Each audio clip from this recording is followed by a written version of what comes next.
കരുവന്നൂർ കള്ളപ്പണ ഇടപാട് കേസിൽ ചോദ്യം ചെയ്യലിനായി സിപിഎം തൃശൂർ ജില്ലാ സെക്രട്ടറി എം വർഗീസ് ഇഡിക്ക് മുന്നിൽ ഹാജരായി. അന്വേഷണവുമായി സഹകരിക്കുന്നുണ്ടെന്ന് എം വർഗീസ് പറഞ്ഞു.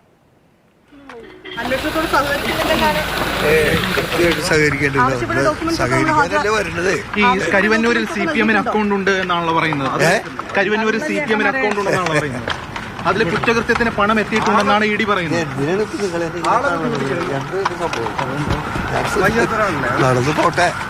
കരുവന്നൂരിൽ സിപിഎമ്മിന് അക്കൗണ്ട് ഉണ്ടെന്നാണല്ലോ പറയുന്നത്.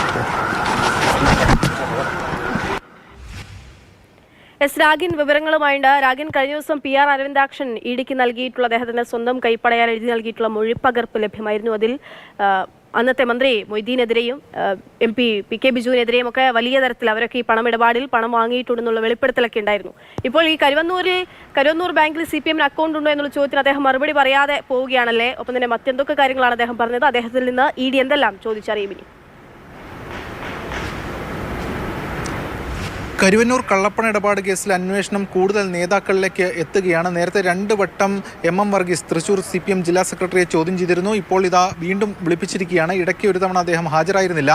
എന്തായാലും ഇതിൽ കരുവന്നൂരിൽ CPMന് അക്കൗണ്ട് ഉണ്ടായിരുന്നു. അത് മറ്റ് പാർട്ടി നേതാക്കളുടെ അടക്കം പേരിലായിരുന്നു എന്നതാണ് എൻഫോഴ്സ്മെന്റ് ഡയറക്ടറേറ്റിന്റെ കണ്ടെത്തൽ. അതുകൂടാതെ ഈ കുറ്റകൃത്യത്തിൽ നിന്നുള്ള പണം, പ്രൊസീഡ്സ് ഓഫ് ക്രൈം, അത് ഈ അക്കൗണ്ടിലേക്ക് വന്നിട്ടുണ്ട് എന്നതാണ് എൻഫോഴ്സ്മെന്റ് ഡയറക്ടറേറ്റിന്റെ സുപ്രധാനമായിട്ടുള്ള കണ്ടെത്തൽ. അതേക്കുറിച്ച് ചോദിക്കാനാണ് പ്രധാനമായും എം വർഗീസിനെ വിളിപ്പിച്ചിരിക്കുന്നത്. ഇതോടൊപ്പം തന്നെ പാർട്ടി അവിടെ ഒരു അന്വേഷണം നടത്തിയിരുന്നു.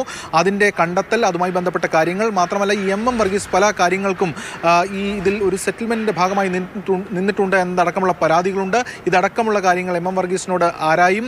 ഇതോടൊപ്പം തന്നെ CPIMൻ്റെ ഇരിങ്ങാലക്കുട ഏരിയ കമ്മിറ്റി അംഗം MP രാജുവിനെ കൂടി അല്പസമയം മുമ്പ് എൻഫോഴ്സ്മെന്റ് ഡയറക്ടറേറ്റ് വിളിപ്പിച്ചു.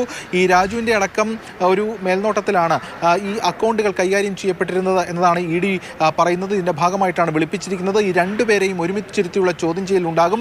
അതോടൊപ്പം തന്നെ CPM നേതാവായിട്ടുള്ള പീതാംബരനെയും എൻഫോഴ്സ്മെന്റ് ഡയറക്ടറേറ്റ് വിളിപ്പിച്ചിട്ടുണ്ട്. അവിടുത്തെ പ്രാദേശിക നേതാവാണ്. ഇതടക്കമുള്ള ആളുകളെ എൻഫോഴ്സ്മെന്റ് ഡയറക്ടറേറ്റ് വിളിപ്പിക്കുകയാണ്. മാത്രമല്ല ഈ അരവിന്ദാക്ഷന്റെ അടക്കം മൊഴി അത് പുറത്തു വന്നിട്ടുണ്ട്. അതിൽ സുപ്രധാനമായിട്ടുള്ള വെളിപ്പെടുത്തൽ ഉണ്ടായിട്ടുണ്ട്. മാത്രമല്ല ഇതിൽ 2 പേർ എൻഫോഴ്സ്മെന്റ് ഡയറക്ടറേറ്റിന് മുൻപാകെ ഹാജരാവുകയും അതോടൊപ്പം തന്നെ ഇതിൽ അപ്രൂവറായി, അതായത് മാപ്പ് സാക്ഷിയാകാൻ തയ്യാറാവുകയും ചെയ്തു. കോടതി സമൻസ് നൽകി വിളിപ്പിക്കുകയും ചെയ്തു.